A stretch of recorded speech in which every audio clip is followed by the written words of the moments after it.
Hey everyone, thanks for listening to the Grow Your Life podcast. My name is Jeremiah Krakowski, and in this podcast, I talk about ways for you to grow in your life and in your business as a coach, course creator, mentor, trainer, somebody who wants to make 6, 7, and even 8 figures like our clients have, selling digital courses or coaching online. We're one of the best resources that exists on the internet, and this podcast is one of the best free resources that exists. We are over 240 plus, gosh, I don't even know what the number is on this episode, but we have a lot of episodes, and they're all made for you.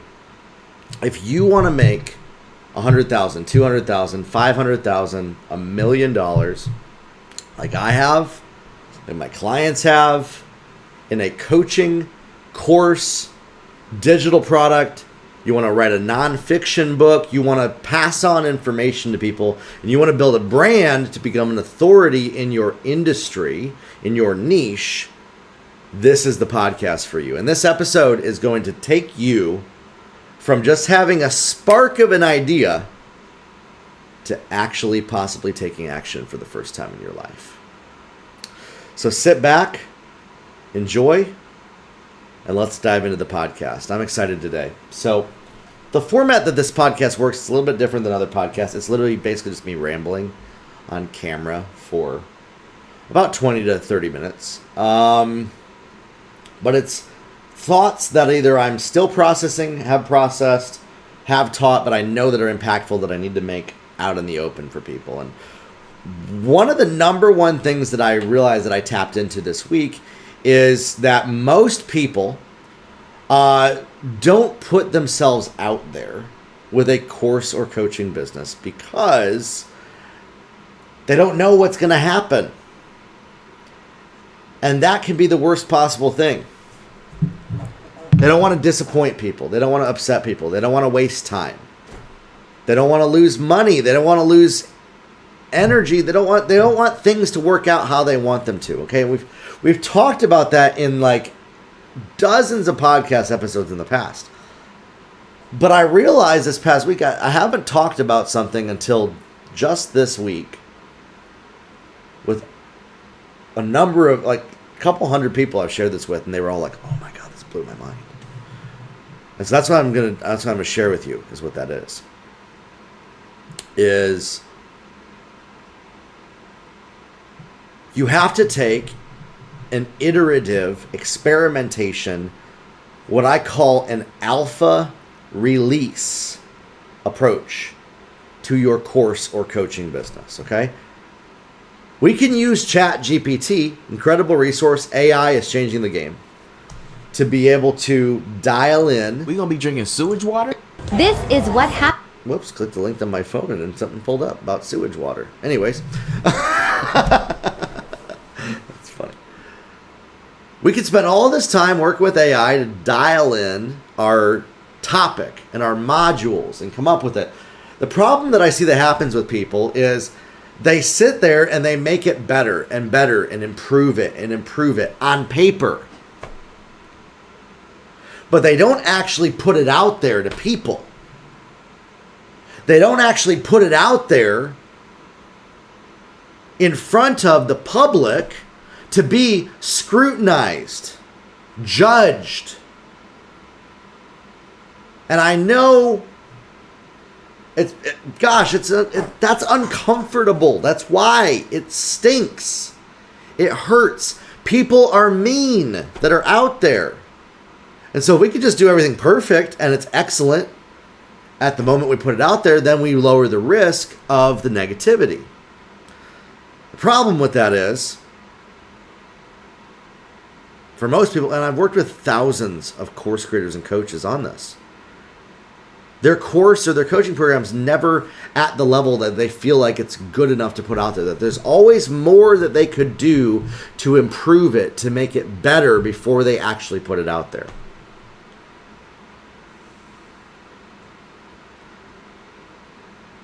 They never make money. They never impact people because their perfectionism keeps it inside. They don't share their gift with others. A gift is something that you give away to other people, not something that you hold into yourself. I would be doing a disservice and not following my calling to not record this podcast, to not coach people, to not sell my coaching, to not generate millions of dollars in business. And yet there are people to this day that think that I am wrong for doing all of that. They send me emails breaking down why the 10 tenets as to how horrible I am of a person. And what I do is I just throw it in the trash and ignore it. And I literally ignore their opinions. And some of you might be saying, well, gosh, isn't that rude? No, it's not. Oftentimes we want other people to take our opinions so much that we take in all the trash that people try to dump on us. When in fact, it's better to just ignore it. To put yourself out there and to not care what anybody thinks about it. Period. Even if people don't like it, even if they're disappointed, even if they say, you could have done better. But most people won't do that. Because their need to make everything perfect is greater than their actual desire to be successful and to impact people and to make the kind of money that they could possibly make. Their need to be right and to quote unquote do it right is more important than actually doing anything at all. And that's just I've gotten to the point now, and I might lose some subscribers, some followers. You may turn off the podcast after what I'm about to say. I no longer have tolerance for lazy people like that. At all. People who are all talk, all dream, never do anything. Oh yeah, we're going to do it. We're going to go ahead. We're going to start to do that. Yeah. And then a year later, nothing. And then New Year's rolls around and they're like, oh yeah, we're going to do it. We're going to do it in the new year. And then nothing ever happens. And then they come up with their list of why they were doing 50 other things that were more important. Sure. And I know that that might sound harsh, but that's why this is on this podcast. And that's why, I think you should share this episode with some people that might need a little bit of a swift kick in the pants to realize that maybe that's been their pattern. Maybe that's been their behavior. Maybe that's been what they've been doing, and they have a dream and they have a calling and they know where they're supposed to go, and yet they're sitting around waiting for the clouds to part for them to quote unquote feel peace in their heart about it instead of just doing something. When it comes to actually doing something, you're often not going to feel peace about it when you're about to do it. The peace actually usually comes later by doing it scared. And choosing to sit on your butt and do nothing is a choice. It's not a passive activity. And some people say, well, I'm not doing nothing. I'm doing this and this and this and this and this. And yet they're doing everything but putting their stuff out there to other people. Well, it's not ready yet. It's not bad enough. So that's why I'm saying take an alpha release approach. What is an alpha release? An alpha release is a term in software. An alpha release is part of software testing. And if you're on the podcast on YouTube, you can see I'm pulling up the screen here to explain a little bit about how an alpha release works. So an alpha release means that the features are still incomplete and continuous testing is needed.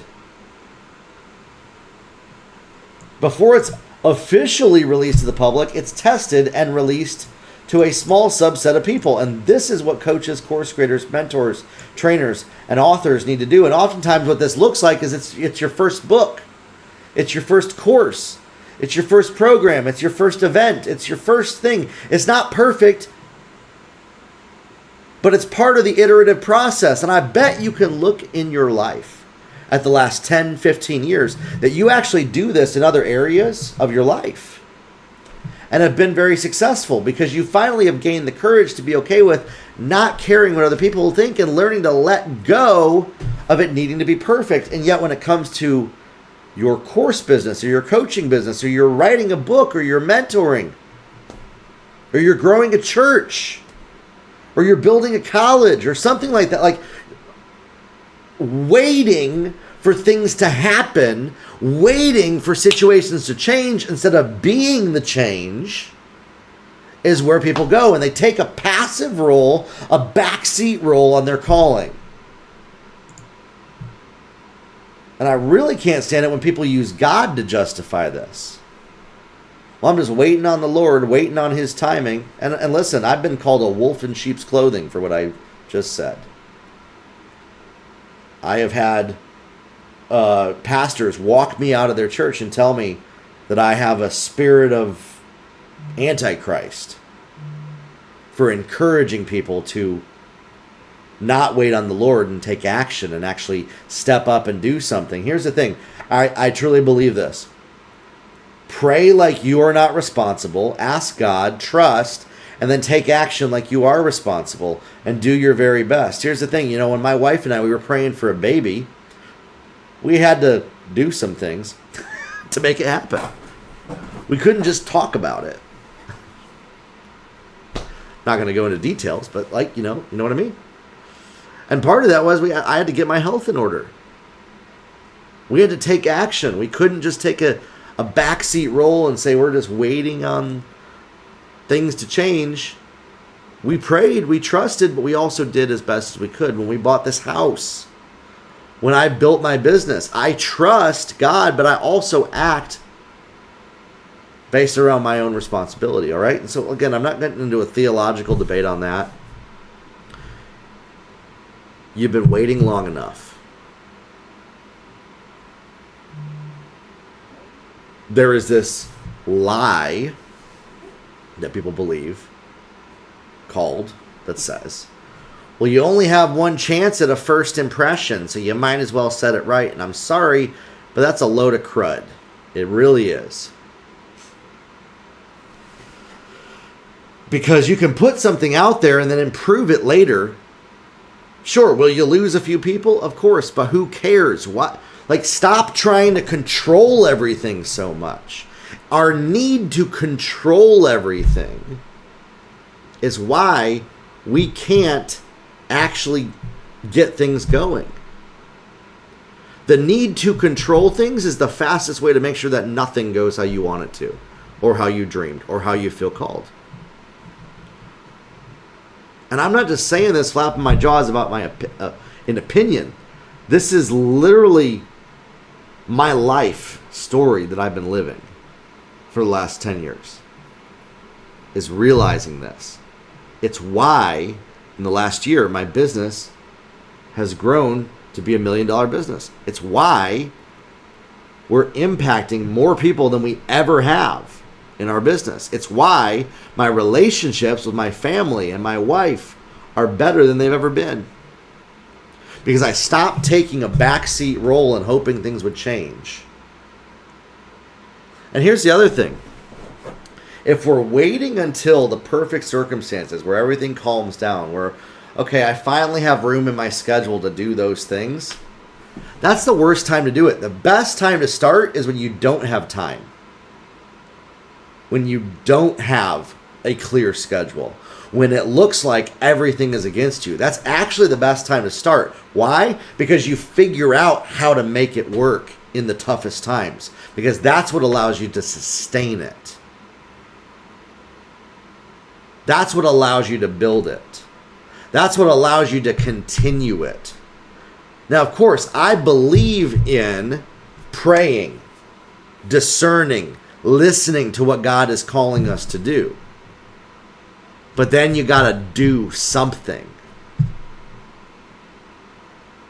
And way too many people are just waiting for things to change in their life, waiting for situations to change, and nothing ever changes.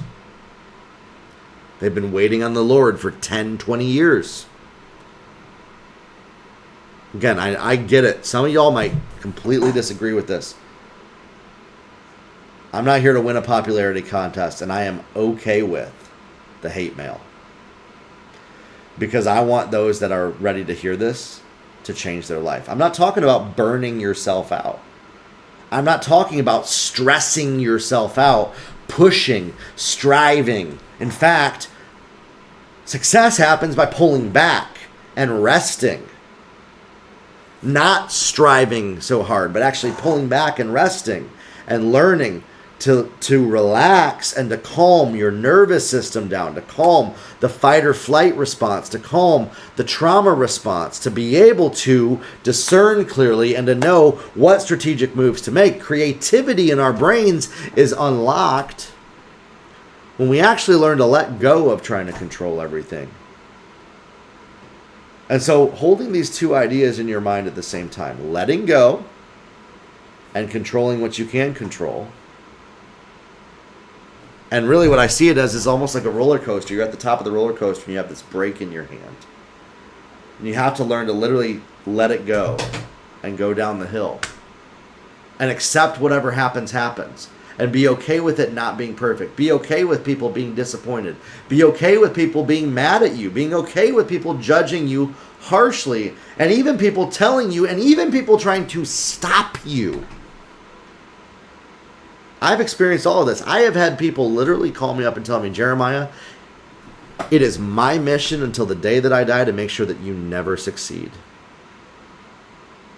And they went out there and they contacted everybody that we had in common and told them lies about me to never work with me, all this kind of stuff. Did I go out there and try to defend myself and change it and control it and all? No. What a waste of time. If those people are going to believe that person, I don't need to convince them. I'm focused on those that absolutely love what we're doing. They absolutely connect with it. And that's what you want to do. Sometimes shifting into the new season means you're going to shift into a different audience, a different group of friends, a different atmosphere. And it feels different. And that's why it might feel chaotic. That's why it might shake some things up. That's why it might shake the boat up. But in the end, it's 100% worth it every single time. And so I want to encourage you. Don't let the fear of things not working perfectly stop you from even taking the first step. Because here's the thing, I don't believe, I see people do this. I'm planning, I'm setting the foundation. I know a wonderful lady, I'm sure she's an incredible lady. She's been planning the foundations for her coaching business for 10 years and hasn't put anything out there because she's making it perfect. And I feel sorry for her because I bet there's some trauma and things like that she's dealt with. She's dealt with some hard stuff. She listens to my stuff too, and I understand that. And I feel for her because I know the potential of what could be accomplished. But she doesn't see it. She's so caught up in the weeds of survival mode that she won't step into thriving mode in her life. Thriving mode happens by doing things that we know will move the needle forward in the trajectory when it's not convenient for us. We have to stop waiting for things to be convenient for us to start moving forward. And that will unlock massive levels of growth for you. We have to stop waiting until we have a guaranteed how things are going to pan out. What absolute stupidity. And some people think it's stupid to not do that. Okay, maybe in other industries, maybe in other businesses, stop worrying so much what other people think about you and trying to control their perceptions of every single move you make. Let them hate you. Let them disown you. Let them misunderstand you. Let them think the worst about you. And just keep doing it. And that will make you more successful.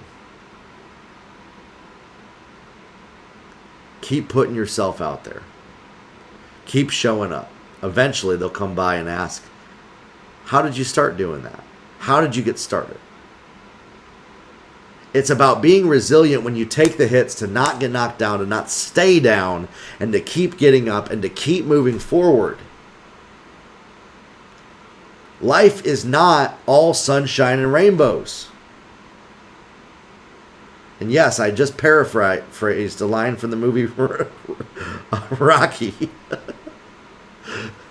I understand that. Because I love that line from it because it's so good. Life will beat you up, beat you to a pulp, and try to convince you to stop. But it's not about avoiding the hits. It's about taking the hits, and you keep getting up, and that's what winning is. You keep moving forward. I believe in you. Learn to develop thick skin. Learn to strengthen your ability to do that. That's why I talk to a therapist. That's why I've worked through the things that have stopped me from being successful, because I know what direction that I'm going, and I know the calling that I have on my life, and I know what I can do and what God expects of me.